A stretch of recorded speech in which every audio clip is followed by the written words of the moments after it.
শহীদ বুদ্ধিজীবী দিবসে দেশের শ্রেষ্ঠ সন্তানদের প্রতি রাষ্ট্রপতি, প্রধানমন্ত্রী, বিরোধী দলীয় নেতার শ্রদ্ধা, রায়ের বাজারে মানুষের ঢল। ৭১ মানবতা বিরোধী অপরাধে দোষী সাব্যস্ত পলাতক যুদ্ধাপরাধীদেরও দেশে ফিরিয়ে এনে সাজা কার্যকর করা হবে, জানালেন সৈয়দ আশরাফ। ৫ই জানুয়ারি নির্বাচন অনুষ্ঠিত হবে, জানালো আওয়ামী লীগ। গণতন্ত্র নস্যাৎ করতে সরকার একতরফা নির্বাচনের দিকে এগুচ্ছে, মন্তব্য বিএনপির। এবং ১০ম জাতীয় সংসদ নির্বাচনে প্রার্থিতা প্রত্যাহারের শেষ দিনেই ফল প্রকাশের আমেজ। বিনা প্রতিদ্বন্দ্বিতায় নির্বাচিত হচ্ছেন ১১৭ জন।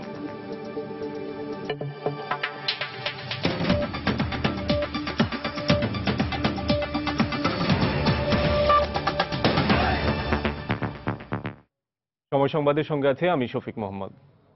শহীদ বুদ্ধিজীবী দিবসে বিনম্র শ্রদ্ধায় গোটা জাতি স্মরণ করছে জাতির শ্রেষ্ঠ সন্তানদের। দিবস উপলক্ষে ফুল দিয়ে শ্রদ্ধা জানালেন রাষ্ট্রপতি মোহাম্মদ আব্দুল হামিদ এবং প্রধানমন্ত্রী শেখ হাসিনা। ভোরে মিরপুরে শহীদ বুদ্ধিজীবী স্মৃতিসৌধে রাষ্ট্রপতি এবং প্রধানমন্ত্রী জাতির বীর সন্তানদের প্রতি শ্রদ্ধা জানান। এ সময় তিন বাহিনীর প্রধান, মন্ত্রিসভার সদস্যরা উপস্থিত ছিলেন। এরপর দলের পক্ষ থেকে সভানেত্রী শেখ হাসিনা দলীয় নেতাদের সঙ্গে শ্রদ্ধা জানান। পরে ধানমন্ডিতে বঙ্গবন্ধুর প্রতিকৃতিতে শ্রদ্ধা জানান প্রধানমন্ত্রী।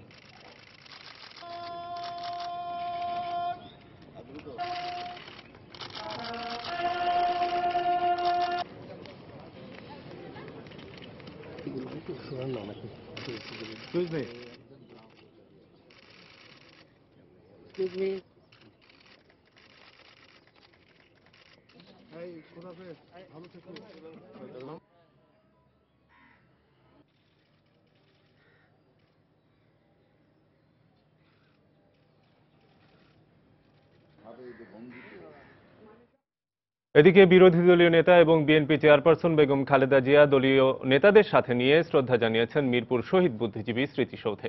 বেলা ৮টার দিকে তিনি মিরপুর বুদ্ধিজীবী কবরস্থানে যান। সেখানে দলের ভারপ্রাপ্ত মহাসচিব মির্জা ফখরুল ইসলাম আলমগীর সহ বিএনপির শীর্ষস্থানীয় নেতারা উপস্থিত ছিলেন।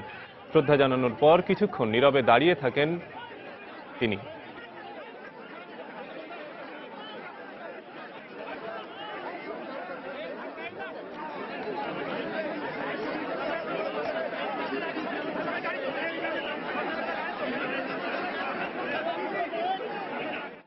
এদিকে অন্যান্য বারের চেয়ে এবার বুদ্ধিজীবী দিবস পালনের প্রেক্ষাপট ভিন্ন বলে মন্তব্য করেছেন আওয়ামী লীগের সাধারণ সম্পাদক সৈয়দ আশরাফুল ইসলাম।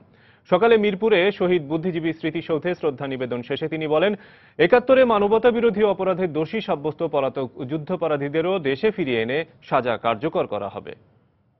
জননেতা শেখ হাসিনা যে কথা বলেন সেটা কার্যকর করে তিনি শেষ, এটাই প্রমাণিত হয়েছে। এবং এটা জাস্ট প্রথম।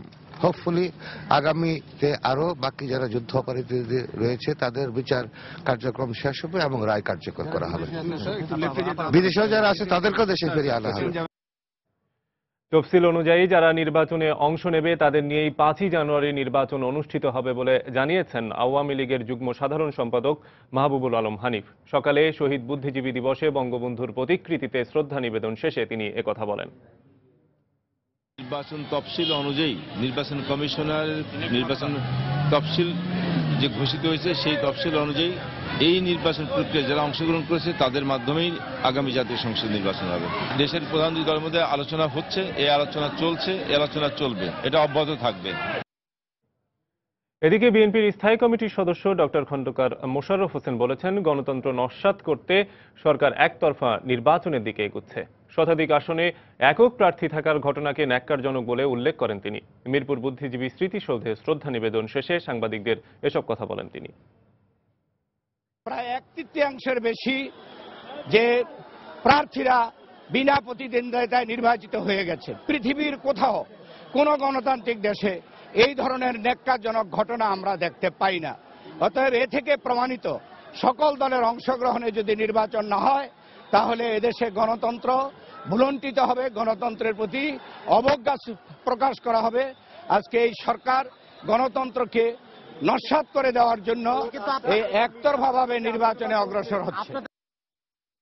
এদিকে বিনম্র শ্রদ্ধায় গোটা জাতি আজ স্মরণ করছে জাতির বীর সন্তানদের। ভোরে আলো ফোটার সাথে সাথেই মিরপুরে রায়ের বাজারে বৌদ্ধভূমিতে দলে দলে আসতে শুরু করে শিশু, কিশোর, নারী, পুরুষ সহ সর্বস্তরের মানুষ।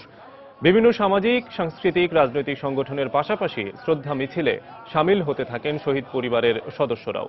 এ সময় তারা বিজয়ের মাসে বাকি যুদ্ধাপরাধীদের বিচার কার্যকর করার আহ্বান জানান এবং বুদ্ধিজীবী হত্যাকারীদের আলাদাভাবে চিহ্নিত করে বিচারের দাবি জানান তারা।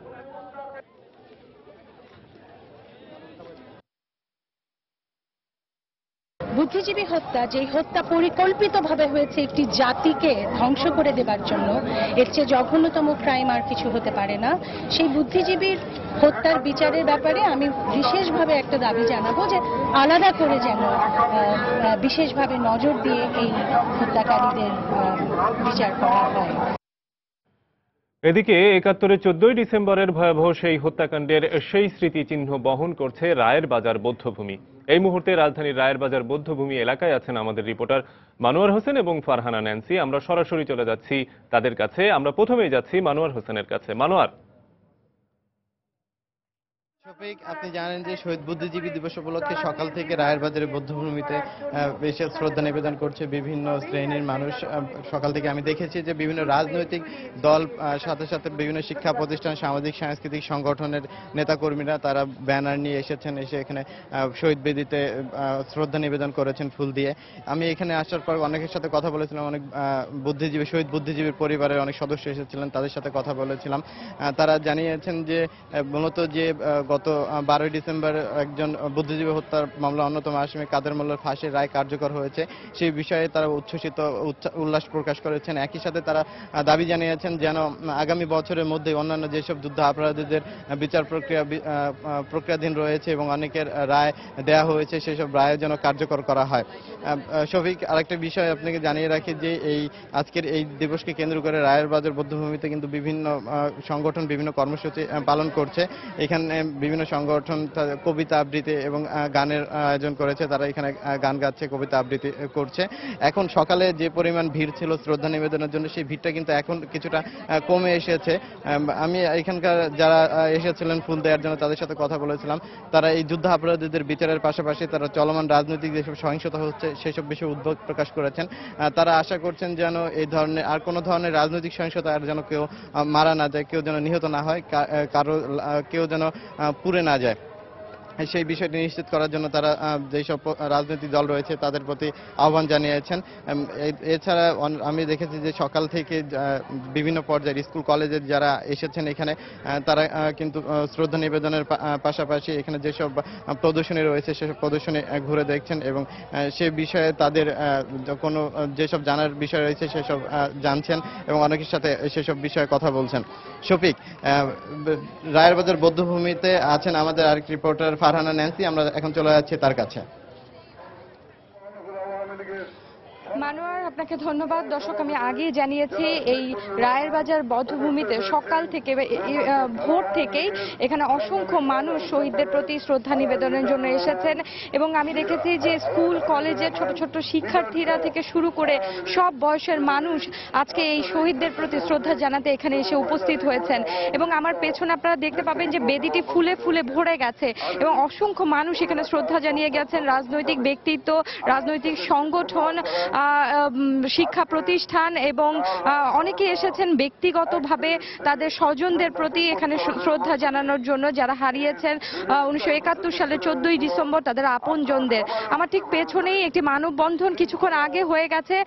প্রজন্ম 71 নামে একটি সংগঠন, যে সংগঠনটি মুক্তিযুদ্ধ, যে সংগঠনটি 14ই ডিসেম্বরের শহীদ বুদ্ধিজীবীদের সন্তানদের নিয়ে গঠিত, সেই সংগঠনে আমি দেখেছি সিরাজউদ্দিন হোসেন, আলতাফ মাহমুদ, শহীদুল্লাহ কায়সার, আব্দুল আলিম এবং মুনির চৌধুরী সহ অনেকের পরিবারের সদস্যদের, তাদের ছেলে মেয়েদের এখানে দাঁড়িয়ে থাকতে তাদের মুখে একটি দাবি ছিল যে যুদ্ধ অপরাধীদের ফাঁসি কার্যকর মধ্য দিয়ে যেন সব যুদ্ধ অপরাধীদের ফাঁসি কার্যকর হয় এবং বিচার যাতে সম্পন্ন হয়, সেই দাবি তারা করেছেন এবং আমি তাদের সাথে কথা বলেছিলাম। তারা আমাকে যেমনটি জানিয়েছেন যে একটি রায় কার্যকর হওয়ার মধ্য দিয়ে বাঙালি জাতির, বাংলাদেশে বাঙালি জাতি এখন মুক্ত বাতাস বইছে এবং তারা শুদ্ধ বাতাস নিঃশ্বাস ভরে, প্রাণ ভরে নিঃশ্বাস নিতে পারছেন।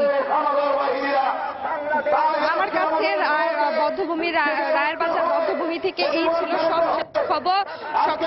আমরা চলে যাচ্ছি স্টুডিওতে। শফিক, ন্যান্সি এবং মানোয়ার, আপনাদের দুজনকেই ধন্যবাদ। দর্শক, বুদ্ধিজীবী স্মৃতিসৌধ থেকে শ্রদ্ধা নিবেদনের খবর জানাচ্ছিলেন আমাদের রিপোর্টার মানোয়ার হোসেন এবং ফারহানা ন্যান্সি। এর আগে শহীদ বুদ্ধিজীবী দিবসের প্রথম প্রহরে জাতি শ্রদ্ধা জানিয়েছে ৭১-এ হারানো দেশের শ্রেষ্ঠ সন্তানদের। রায়ের বাজারে বুদ্ধিজীবী স্মৃতিসৌধ সহ ঢাকা বিশ্ববিদ্যালয়ে বিনম্র শ্রদ্ধা প্রদর্শনের মধ্য দিয়ে শুরু হয় বুদ্ধিজীবী দিবস। গত রাত ১২টা ১ মিনিটে রায়ের বাজারে বুদ্ধিজীবী স্মৃতিসৌধে শ্রদ্ধা জানাতে সাধারণ জনতার ঢল নামে। এ সময় শহীদদের প্রতি মোমবাতি প্রজ্বলন করে শ্রদ্ধা নিবেদন করে সমবেত জনতা।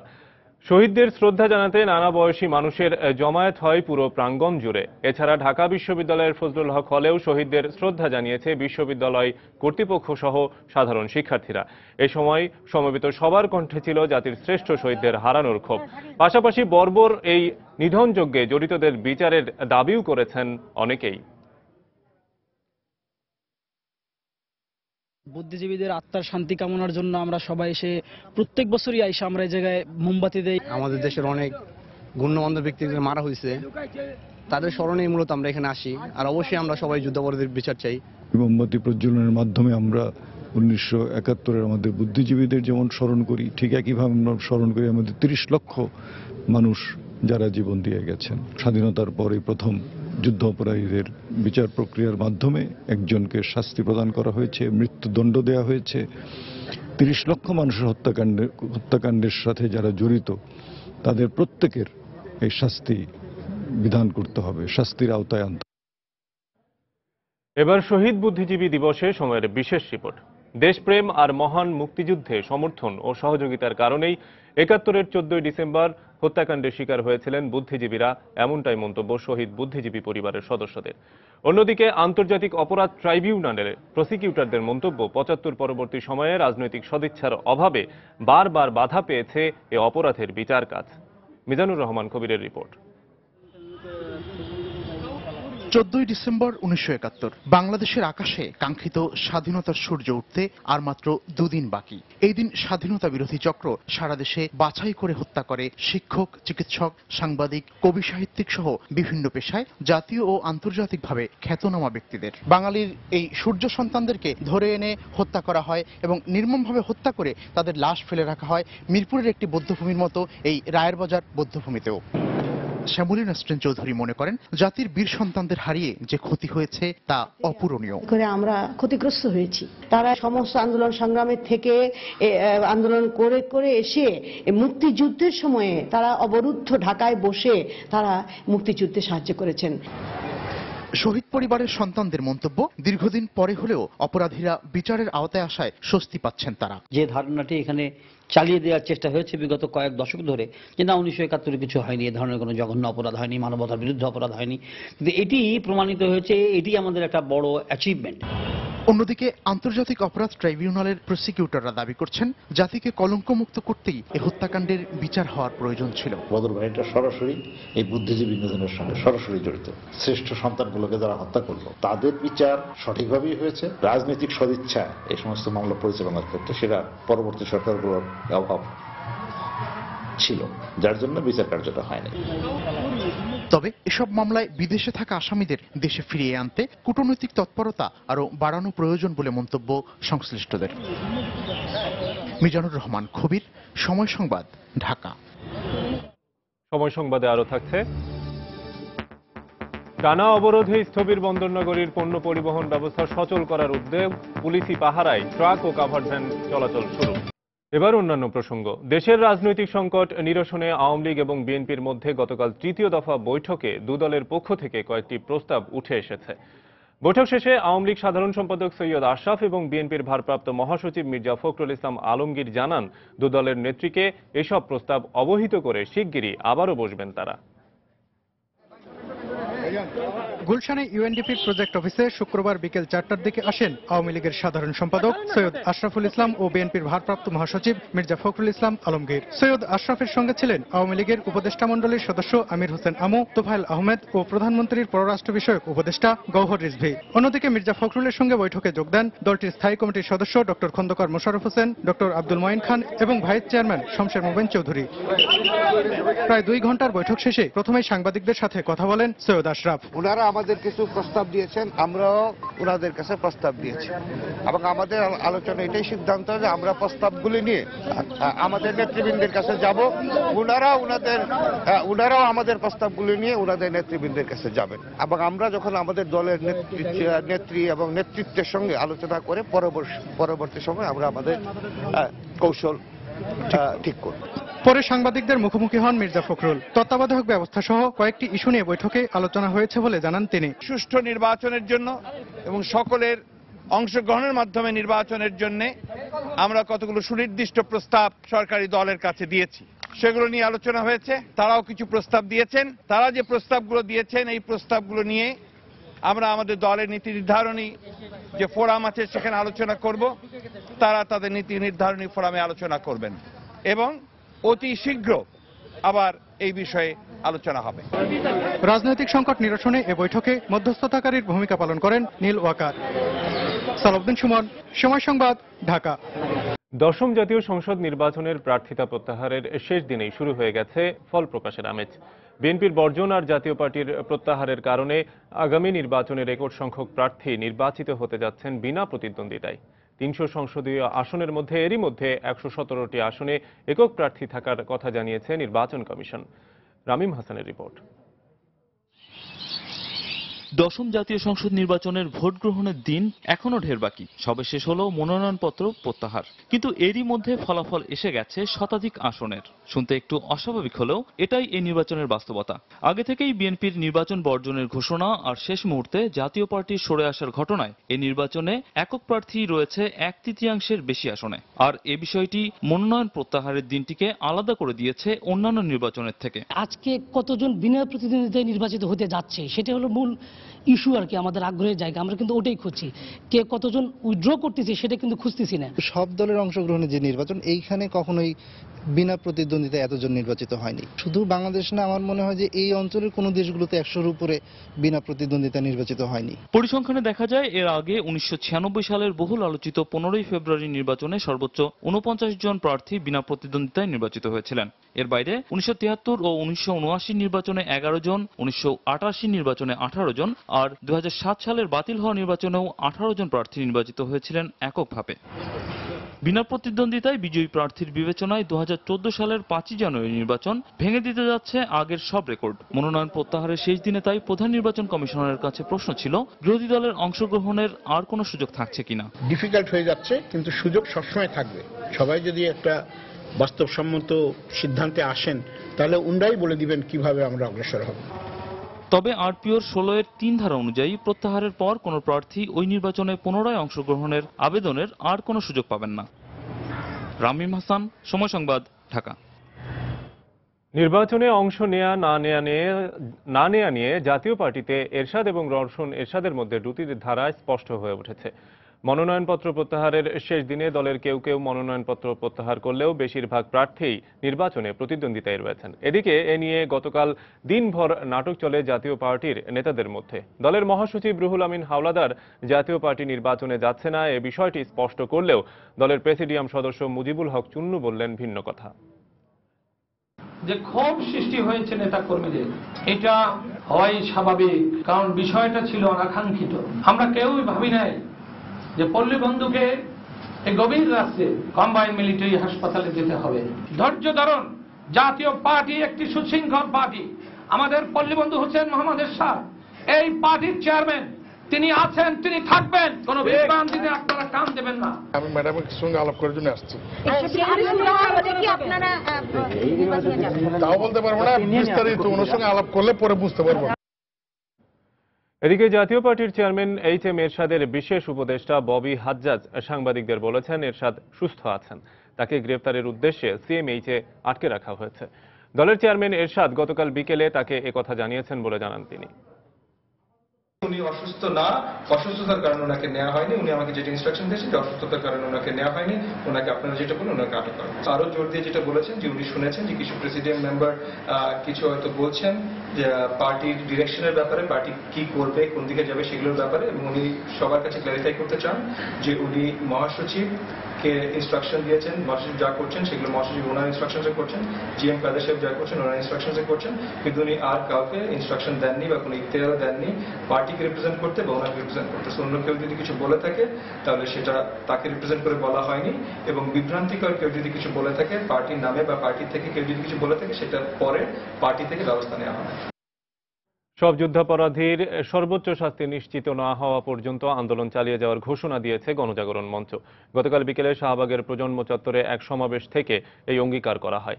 কাদের মোল্লার ফাঁসি কার্যকরের মধ্য দিয়ে যে স্বস্তি এবং প্রত্যাশার সূচনা হয়েছে তা অব্যাহত থাকবে বলেও প্রত্যাশা করেন বক্তারা। সমাবেশে মুক্তিযোদ্ধা, শহীদ পরিবারের সদস্য, ঘাতক দালাল নির্মূল কমিটির সভাপতি সহ বিভিন্ন ছাত্র সংগঠনের নেতা এবং ডাক্তার ইমরান এইচ সরকার বক্তব্য রাখেন। কাদের মোল্লার সর্বোচ্চ সাজা কার্যকর হওয়ার প্রেক্ষিতে গণজাগরণ মঞ্চ এই সমাবেশ করে। সমাবেশে জামাত শিবিরের সন্ত্রাসী কর্মকাণ্ড বন্ধ করতে অবিলম্বে সেনা মোতায়েনের দাবি জানান ঘাতক দালাল নির্মূল কমিটির সভাপতি।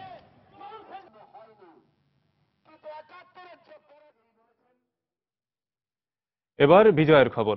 ৭১-এ চূড়ান্ত বিজয়ের ঠিক দুদিন আগে শত্রুমুক্ত হয়েছিল জয়পুরহাট এবং সিরাজগঞ্জ সহ দেশের বেশ কয়েকটি জেলা। মিত্রবাহিনী এবং মুক্তিযোদ্ধাদের সম্মিলিত প্রচেষ্টায় সেদিন পিছু হটতে বাধ্য হয়েছিল পাক হানাদার বাহিনী। ১৯৭১ সালের ২৪ এপ্রিল সান্তাহার থেকে রেলযোগে জয়পুরহাটের ৫ বিবির গৌহাটিতে আক্রমণের পর ২৬ এপ্রিল করই কাদিরপুরে নৃশংস হত্যাকাণ্ড চালায় পাক বাহিনী। সেখানে হিন্দু সম্প্রদায়ের ৩৭১ জন মৃৎশিল্পীকে বেয়নেট দিয়ে খুঁচিয়ে লাইনে দাঁড় করিয়ে গুলি করে হত্যা করা হয়। এছাড়াও পাগলা দেওয়ান এলাকায় ১০,০০০-এরও বেশি শরণার্থীর গলা কেটে বর্বরভাবে হত্যাযজ্ঞ চালায় পাক সেনারা। অবশেষে মুক্তিযোদ্ধাদের একের পর এক সম্মুখ ও গেরিলা যুদ্ধে ১৩ ডিসেম্বর রাতে জয়পুরহাট ছেড়ে পালায় পাক বাহিনী। ১৪ ডিসেম্বর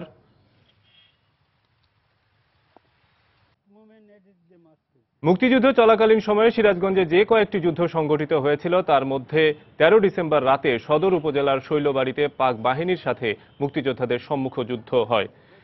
১৪ ডিসেম্বর ভোর পর্যন্ত চলা এই যুদ্ধে পরাজিত হয় পাক বাহিনী, পালিয়ে যায়। এই যুদ্ধে ৩০০ জন মুক্তিযোদ্ধা শহীদ হন। পরে ১৪ ডিসেম্বর সকালে সিরাজগঞ্জের ডিগ্রি কলেজ মাঠে পতাকা উত্তোলনের মধ্য দিয়ে মুক্ত হয় সিরাজগঞ্জ জেলা। আরেকবার জানিয়ে দিচ্ছি এখন পর্যন্ত শীর্ষ সংবাদগুলো। বুদ্ধিজীবী দিবসে শহীদ বুদ্ধিজীবী দিবসে দেশের শ্রেষ্ঠ সন্তানদের প্রতি রাষ্ট্রপতি, প্রধানমন্ত্রী, বিরোধী দলীয় নেতার শ্রদ্ধা, রাজারবাজারে মানুষের ঢল। ৭১-এ মানবতা বিরোধী অপরাধে দোষী সাব্যস্ত পলাতক যুদ্ধাপরাধীদের দেশে ফিরিয়ে এনে সাজা কার্যকর করা হবে জানালেন সৈয়দ আশরাফ। এবং ৫ই জানুয়ারি নির্বাচন অনুষ্ঠিত হবে জানালো আওয়ামী লীগ। গণতন্ত্র নস্যাৎ করতে সরকার একতরফা নির্বাচনের দিকে এগুচ্ছে মন্তব্য বিএনপির। বন্দরনগরী চট্টগ্রামে টানা অবরোধে স্থবির পণ্য পরিবহন ব্যবস্থা সচল করার উদ্যোগ নিয়েছে সরকার।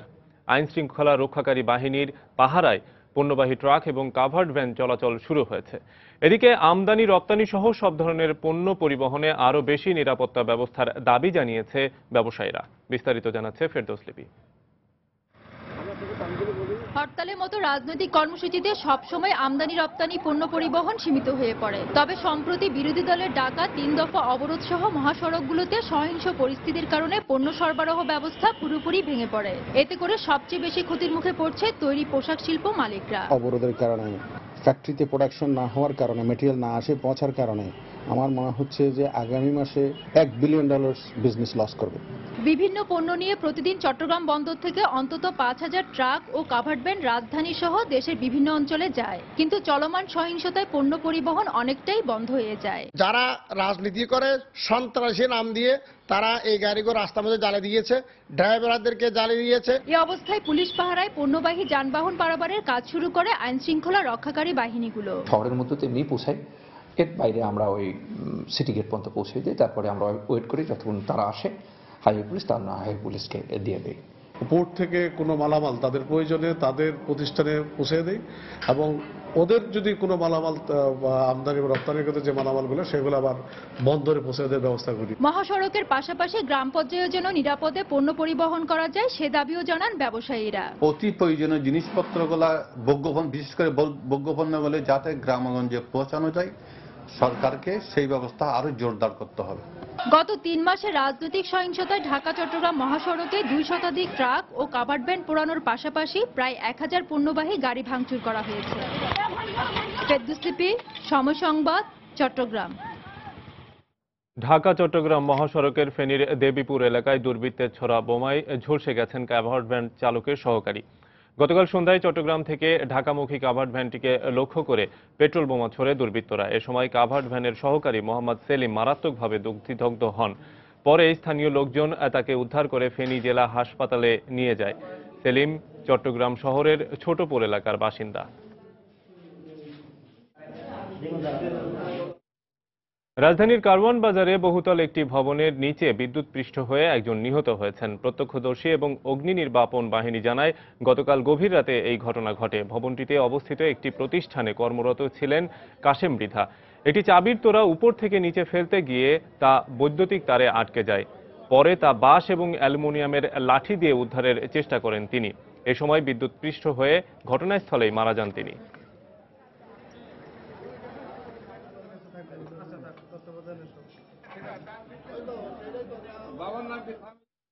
ময়মনসিংহ অঞ্চলে আমন ধানের বামপান ফলন হলেও হাসি নেই কৃষকের মুখে। লাগাতার হরতাল অবরোধে বাজারে ধানের দাম কমে যাওয়ায় হতাশ চাষিরা।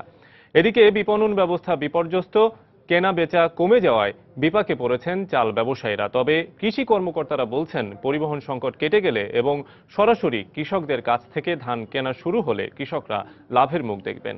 হোসেন আলীর ক্যামেরায় হারুনুর রশিদের রিপোর্ট।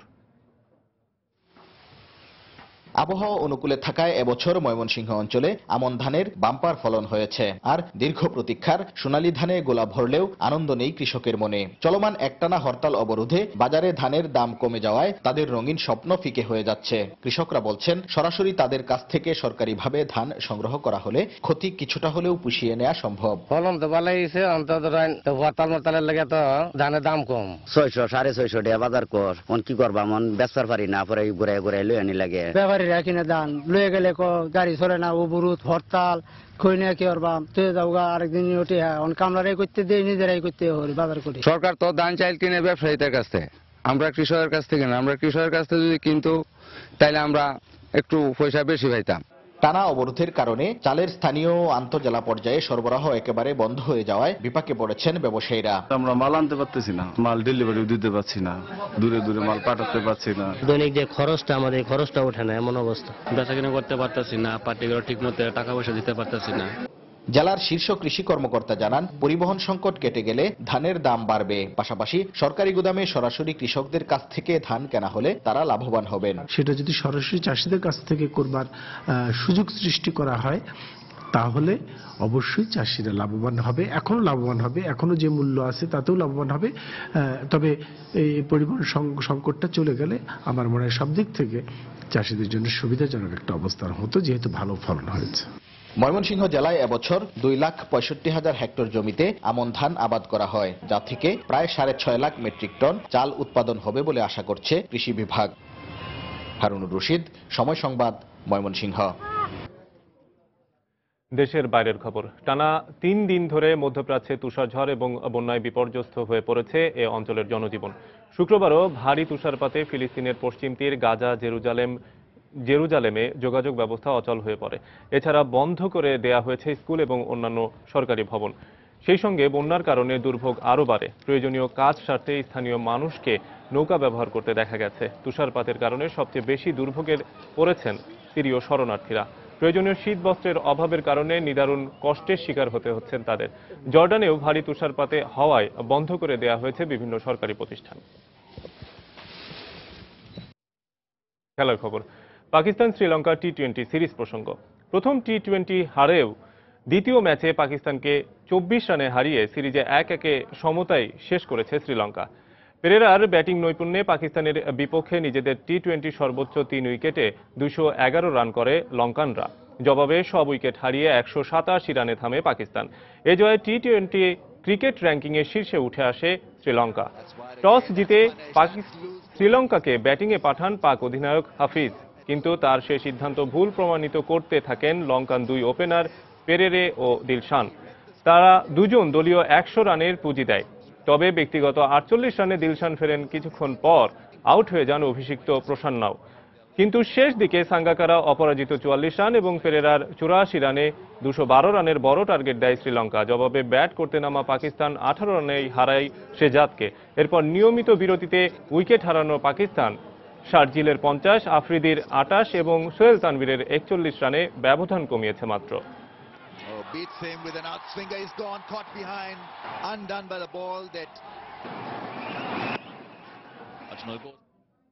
ইউরোপিয়ান ফুটবলের খবর। আজ রাতে মাঠে নামবে ইউরোপের বড় ক্লাবগুলো। ইংলিশ প্রিমিয়ার লিগে বিগ ম্যাচে টেবিলের শীর্ষ দল আর্সেনাল মুখোমুখি হবে ম্যানচেস্টার সিটির। এতিহাদ স্টেডিয়ামে ম্যাচটি শুরু হবে সন্ধ্যা 6:45টায়। এছাড়া ইংলিশ লিগের অন্য ম্যাচে চেলসি খেলবে ক্রিস্টাল প্যালেসের বিপক্ষে, আর স্প্যানিশ লা লিগায় ওসাসুনার বিপক্ষে মাঠে নামবে ক্রিস্টিয়ানো রোনালদোর রিয়াল মাদ্রিদ। এই ম্যাচ দুটি শুরু হবে রাত 9টায়।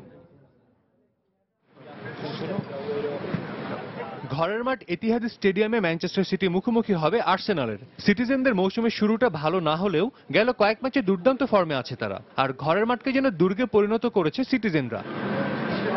কেননা এতিহাদ স্টেডিয়ামে গেল 7 ম্যাচে অপরাজিত আছে ম্যান সিটি, আর চ্যাম্পিয়ন্স লিগে ইউরোপের সেরা ক্লাব বায়ার্নকে হারানোর স্মৃতিটা তো তরতাজাই। সেই সাথে সিটিতে নেই নতুন কোনো ইনজুরি সমস্যাও, তাই গানারদের হারিয়ে শীর্ষস্থানের সাথে ব্যবধানটা কমানোর লক্ষ্যে মাঠে নামবে কোচ ম্যানুয়েল পেলেগ্রিনি শিষ্যরা।